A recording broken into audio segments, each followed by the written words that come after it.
I introduce myself. Yeah. Okay, my name is Leo Zagami. I'm 37, and this is my story. And my story goes back to the fact that because of my family tradition, I joined various secret societies during the course of my life, and I found myself involved in what is known as the New World Order. The New World Order is, for some people, a way to implement fascism on a global scale. To do this, they want to use technology, they want to use means like microchipping and also surveillance technology to control all aspects of our life. We find ourselves in front of this every day when we go around and we get video surveillance everywhere these days, so we don't have any more privacy. Everything is in the hands of the big brother, and this big brother is in the hands of the police, of the military police, of the intelligence, military and civil intelligence, and they are all working these days not for the governments but for the corporates who are keeping together this big business together with certain families and certain banks that have done this for a long time.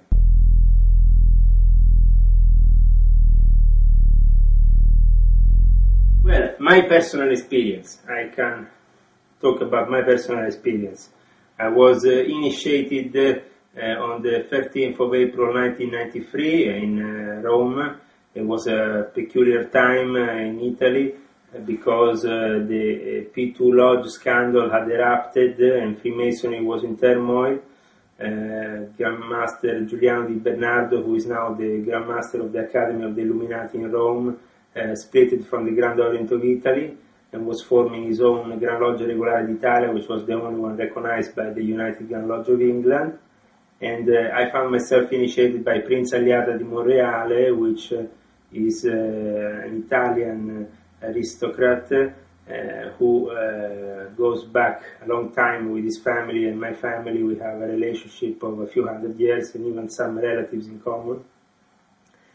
And he is the head, or used to be the head because now he's deceased, the head of the Order of the Sword and the Eagle, which was a Masonic order which I came to belong to. And then he also let's say, directed me to what was to become the Monte Carlo Lodge, the Committee Monte Carlo, which was already a lodge and was to become a committee, a Masonic Executive Committee in 1999 that was to have people from all the various Masonic obediences, chivalric orders, secret societies, and work in a way above all these structures as a superstructure within the structure of the Illuminati, with this base in Monte Carlo, and Ezio Giunchiglia, who was the treasurer of the P2 Lodge, had this in mind, and the P2 Lodge position as treasurer was a very important one, because the P2 Lodge also was connected with the Vatican Bank and with Monsignor Marcinkus, the very big character who was also died recently and was involved with the scandal of the Vatican Bank that erupted more than 20 years ago and involved Roberto Calvi, that ended up killed in Blackfriars Bridge, under Blackfriars Bridge in London in 1982. Have you personally witnessed some people talk about how do you know this thing? Yeah, for example, I gave you a book before, Universal Unity, in which there is a mention of the microchipping and the great benefits it will bring to the people in charge, because they can control everybody without really having to be there. You know, you can also control the whole prison population, put them in isolation in an island, leave them there, just control them by microchip, and you don't have to anymore even have a prison if you have everybody microchipped. It would be like a global prison. It will be a global prison in which certain people will be punished simply by not having the possibility to have this or this other service if they are bad boys. Wouldn't like a one world government something? It could be something positive also, like. Yeah, one world government could be a positive thing if it was in the hands of people who were clean, people who were of clean principles, and who believe in God, who have a positive way of viewing their fellow citizens. But this doesn't happen because the minority is more and more scared of what the majority is thinking. And so they're always more and more attached to their own inheritance, what they have inherited for hundreds and thousands, for thousands of years. They have an inheritance, they don't want to leave it to the people. They want to keep it, they know they have this force, especially with the banking system. People like Rockefeller, Rothschild, driving banking forces which are way above the imagination of a normal guy. And these forces are the ones who are really behind the wars and behind all the international situations we are living today, especially around this false flag terrorism and this terrible situation of 9/11, which is basically blaming the Islam when in reality it's being created by the CIA together with the Vatican Knights of Malta and with people who are inside a totally different structure from what people can imagine, and instead they blame it on the Islam. Islam is innocent, is not to be in any way connected to people like Al-Qaeda. Al-Qaeda is not Islam. Al-Qaeda is being created by the agents of the West. That's why it's part of the Wahhabi conspiracy against Islam, because the Wahhabis is a form of Islam that is being created by the Zionists and by the British agents. And the Wahhabis are the ones in charge of the Holy Land of Islam, though, in this moment of time. So we have very much a conspiracy that is driven by all these heads of the religions who are not honest with their people, and especially with certain religions who are being corrupt. Because religions are made to be corrupt. Mankind is made to be corrupt. And obviously maybe the genuine message was given at the start to a messenger, to a prophet, and then it degenerates because then you give the power to people, the people want to have control over other people, and from the positive message of a religion, then you degenerate and you reach the wars and the conflicts that we have nowadays. So I've also said that the 9/11 and the war on terrorism is about bringing this new world order. Yes. Can you? Yeah, for me the experiment started a long time ago. After the war, they brainwashed the population of Europe, the Americans, with the American dream, with the first program called the Magnetize, used by the OSS, then became the CIA. Then they started with these programs of mind control. We know obviously of MK Ultra, Mind Control Ultra. They inherited these programs of mind control from the Germans, the SS. They used these programs. They inherited the worst experiments and the worst technology that could be used against humankind to literally create robots. And amongst all this, there was also the fact that the certain secret societies had been behind the creation of Nazism. And these secret societies were still powerful and in control in America, like the Skull and Bones in Yale University, and like the OTO, for example. And these secret societies that have worked to create from the beginning one world order have already worked through the First World War, the Second World War, and now they are working on a Third World War, because that's what they have already predicted from the start. Strategy of tension. Before the so-called war on terrorism seems to be just a continuation of that. Yeah. Is that a basic strategy of the elites? Yeah, the strategy of tension in Italy was there with Principe Borghese, with a whole period we had in Italy in the 70s with the Red Brigades. We had numerous bombings, like the bombing of Bologna, the bombing in Strage Piazza Fontana. We had these episodes in Italy which are all interconnected with the secret services, the P2. The P2 had a big chunk of secret service operatives inside, and still has, in the Monte Carlo Lodge. So basically, the heads of certain the departments of the Secret Service and even the Secret Service head himself was inside the lodge. So at that point, dependent from a Grandmaster who could ask all kinds of favors. At that point, it's the Grandmaster who calls the shots. In that case, Licio Gelli has always called the shots.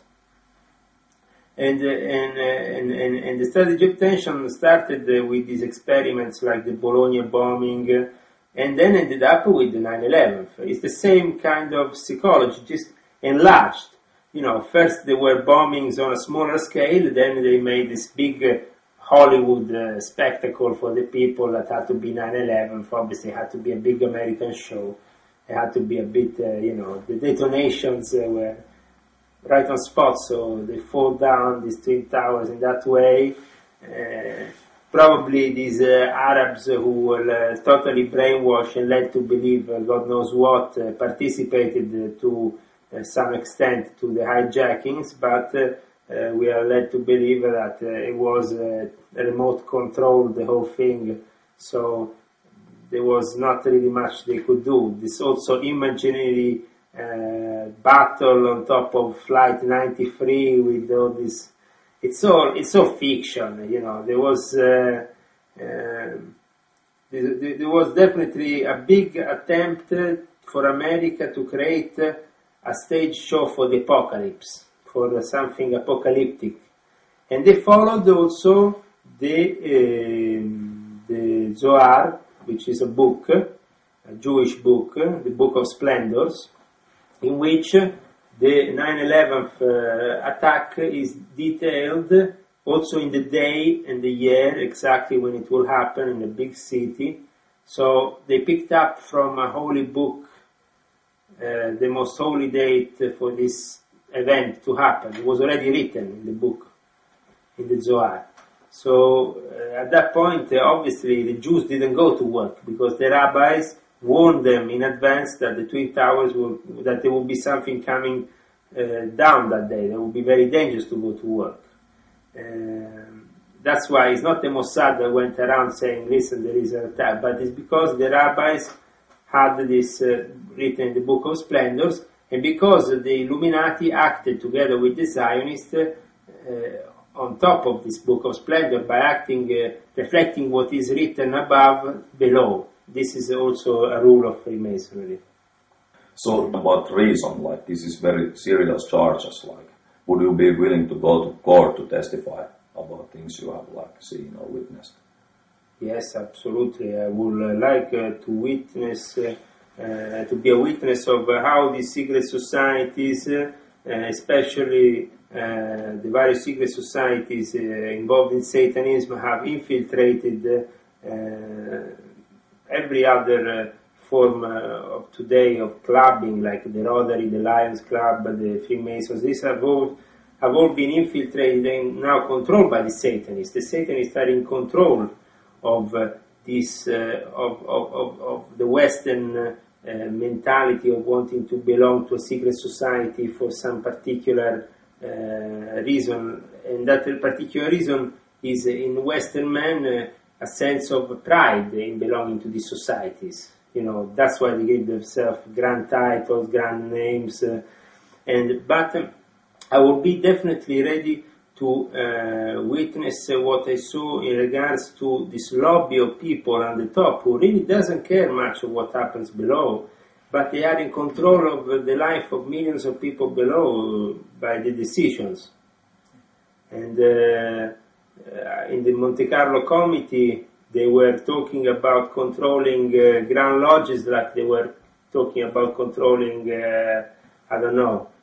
a picnic, something very easy for them. And they were controlling this Grand Master, this other Grand Master. What should we do with this secret society, this other secret society, the Ordo Templi Orientis, the Rosicrucian, the Martinist, all this network, the synarchic way of the empire, which was also envisioned by the Order Martinist Synarchique. And these are also where the famous Protocols of the Saves of Zion comes out from.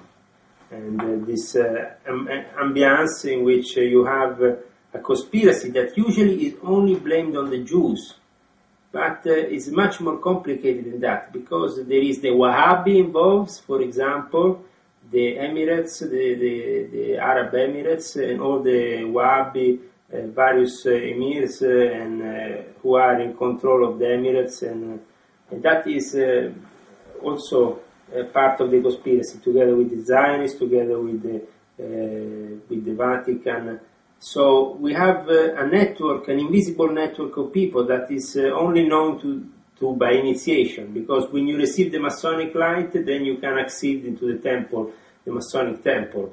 And that is how it is also for the other secret societies that take from the Freemasons and want to then expand their projects in specific directions. So they have the Società Rosicruciana in Anglia and England, which also is the Illuminati, because the Illuminati are called in various ways. We can't call them only, there is not just an order of the Illuminati, because Adam Weishaupt in 1776, he created something that was already there. He created another order of an order that was already there, specifically to bring out this order of the Illuminati in the open, and to give them an image. But there was already, for a long time in Freemasonry, always known as the Illuminati, the Rosicrucians. They were the real Illuminati who were guiding the lower levels. Because from the upper levels they use metaphysical means. And the metaphysical word, in a way, serves them because they want to brainwash people. They want to put symbols in their heads. They want to brainwash them with this symbol, with this ritual, with this... and this happens why? Because we have genes, we have entities, demonic entities at the top that are really guiding these people, like the guide Michael Aquino, Lieutenant Colonel Michael Aquino. We talked about it before this interview. And Michael Aquino is a typical example of how the CIA has used black magic and is not really very scared of saying that they are involved with Satanism and things like this. They are quite open. Yeah.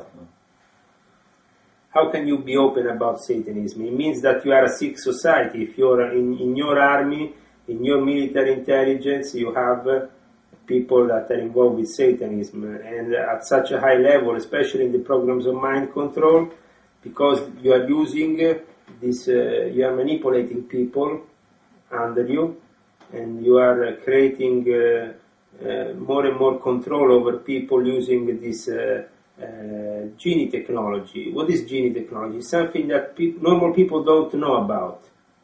It's a metaphysical technology. It's not physical. It's made out of something that is untouchable. You can't touch these forces, but these negative forces can influence you, and they're magnetic.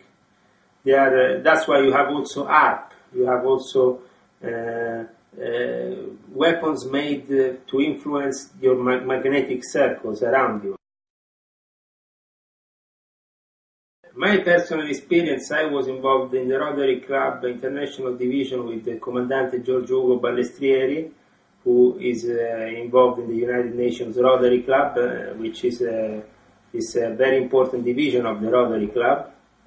And these people that are doing business inside the United Nations, for me, are literally giving a false facade about doing something for benefit of the world, but in reality they are working against the citizens below, because they think that the elite will always prevail. The elite always goes to those nice, good schools. The elite always marries between each other.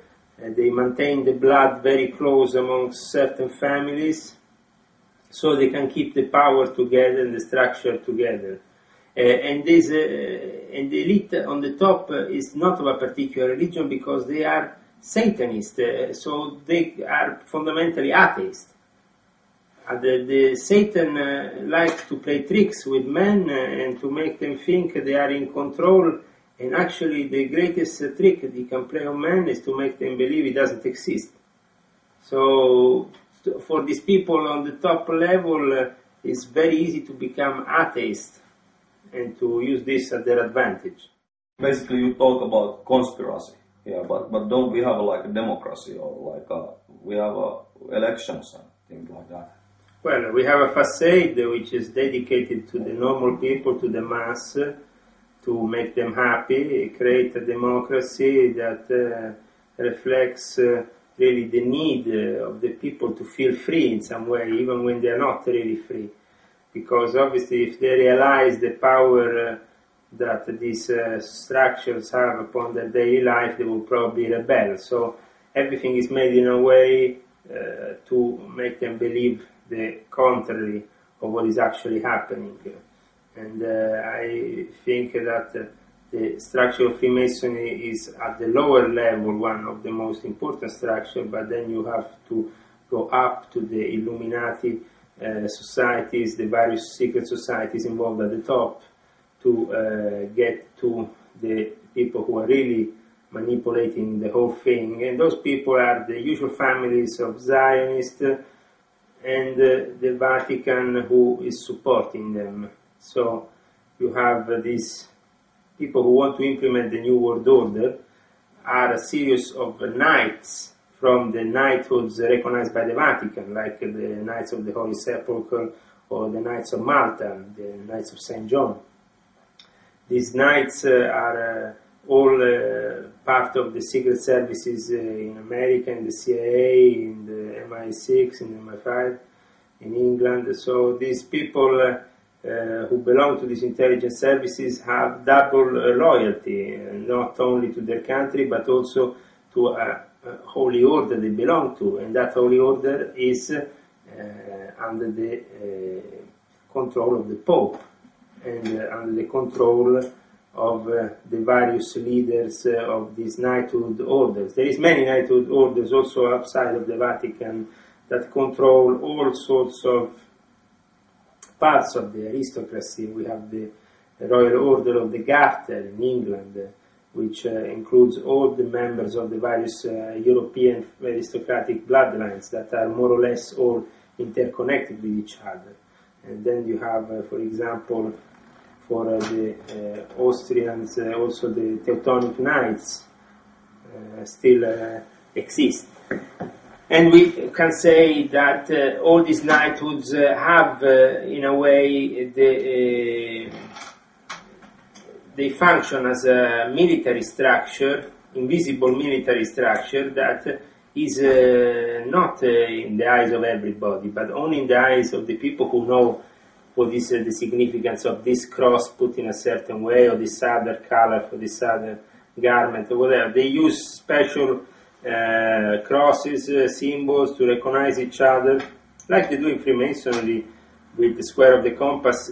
Is the most basic thing. Then you have many other degrees and many other symbols to wear, or many other knighthood orders that are connected also to Freemasonry. Freemasonry is born out of the knighthood orders as a necessity to also involve the lower sides of the Western society in this pyramid, and to make them all involved. That's why in England, for example, you have almost, in Great Britain, in the whole of Great Britain, almost 500,000 Freemasons.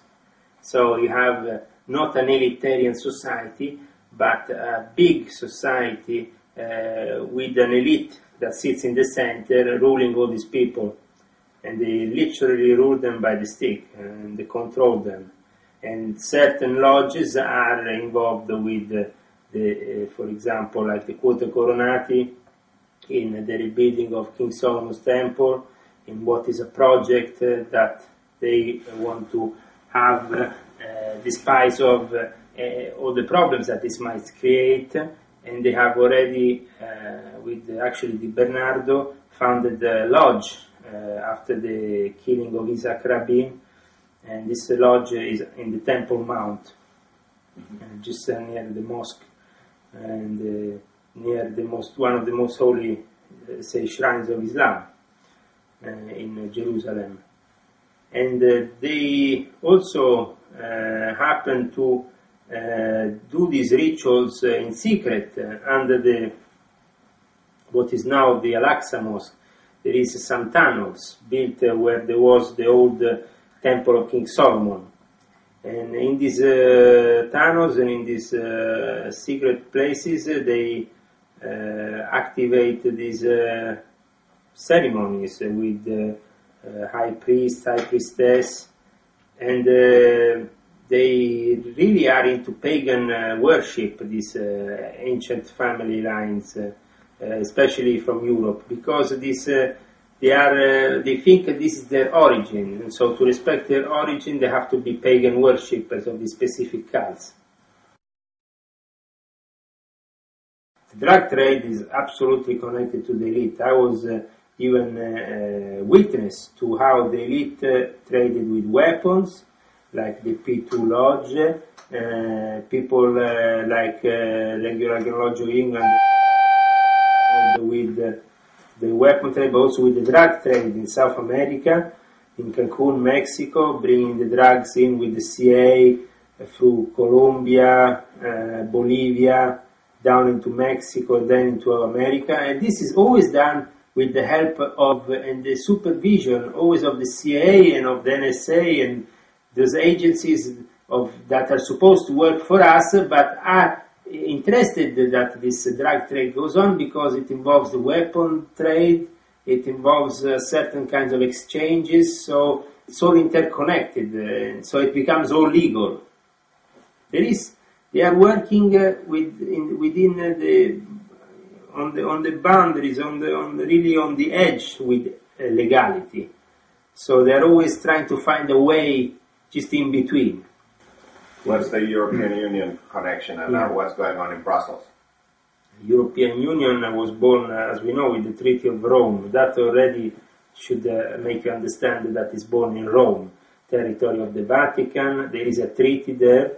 The Treaty of Rome gives birth to this new entity, which is part of is working under the American establishment, because the European Union has never the strength to rebel against anything that America says or America decides for them.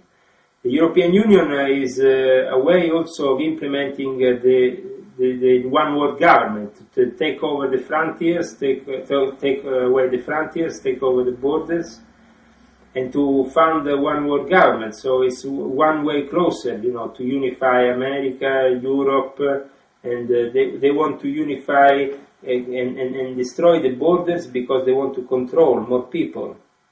And in Europe we have the possibility of controlling millions of people now with the European Union. And the European Union is definitely destroying also the national identity slowly by globalization, by creating the same 7-Eleven here or in Helsinki, or if you go to the other side of Europe, you understand, the same McDonald's, the same.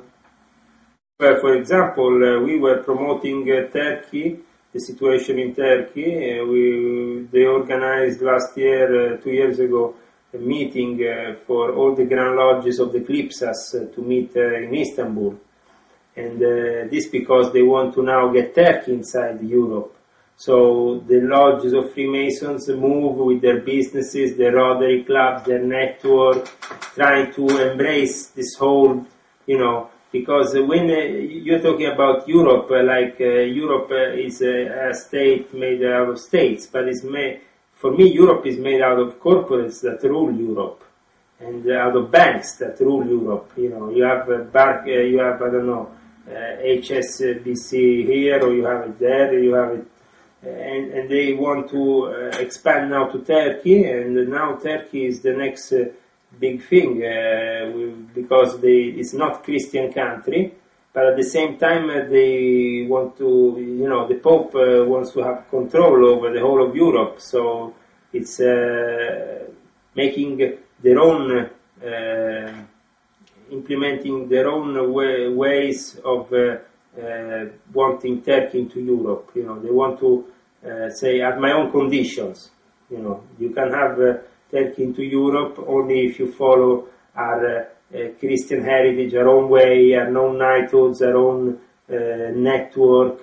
Freemasonry is very big in Turkey, and that's why, unfortunately, there is many problems. This is since the founder Atatürk founded modern Turkey. Freemasonry has always been very big there, and it's been working on behalf of the English Grand Lodge to destroy what was left of the Ottoman Empire and to, in a way, create a country that could filter the Muslim extremism for them and function as a dialogue state with the countries of the Muslim region. So for them it's very important to have Turkey inside at this moment of time.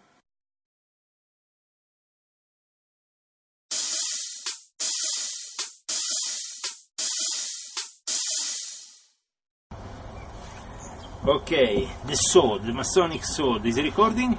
Yeah. Okay, the Masonic sword. This is Boaz, B. This is Yakin. These two phrases are used to enter the first and the second degree of Freemasonry. Depending on the rite and the order you follow, these two phrases are interchangeable because they were used first by one group, then by the other, but at the end of the day, Boaz can be used as enter-apprentice phrase to recognize another enter-apprentice, Boaz, or Yakin, depending, as I said, on where you are initiated and where you are taking your Masonic initiation from. But so in the sword we see the representation of these two columns, in the J and the B. Then we have the compass and the square at the center. The compass and the square represent the male and the female, the masculine and the female united in one. We can say the male and female, I mean the sexual the sexual part, yes, united together. And down here we have MB, before obviously the squares that represent the pavement of the lodge. We have MB, this is Makbena. Makbena is the last phrase which is given to a Master Mason to recognize another Master Mason. So we have Boaz, Yakin and Makbena. These are the three phases to recognize another Freemason. And this is a Masonic sword that can be used for various things in a lodge, also during an initiation. Then we have here a piece of regalia. It's a collar of a Grand Officer, as I was a Grand Officer in the Grand Lodge in London. This is the London Medal.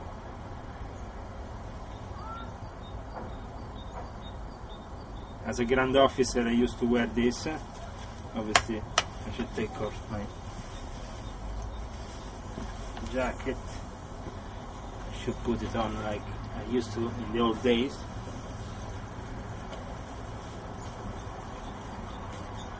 Then I will have a sword and I will work for initiating the next Freemason who wanted to receive the light. And if he was a good boy, he could receive, like in this case, a medal. This was a medal given to the worshipper masters in the college that was held in the convent that was held on the 12th and 13th of November 1994, the Grand Orient of Italy.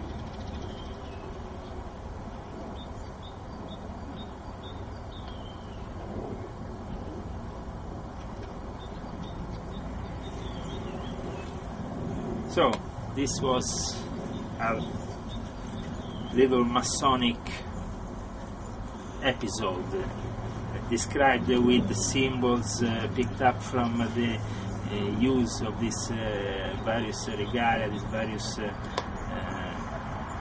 equipment that one needs in order to be made a Mason and become a Master Mason. Do you have to buy those things, or do you get them for free? Well, you have to buy them, depending on who you know, you pay less. Like, for example, if you know that these are made directly in India and you know who is distributing them from India, you might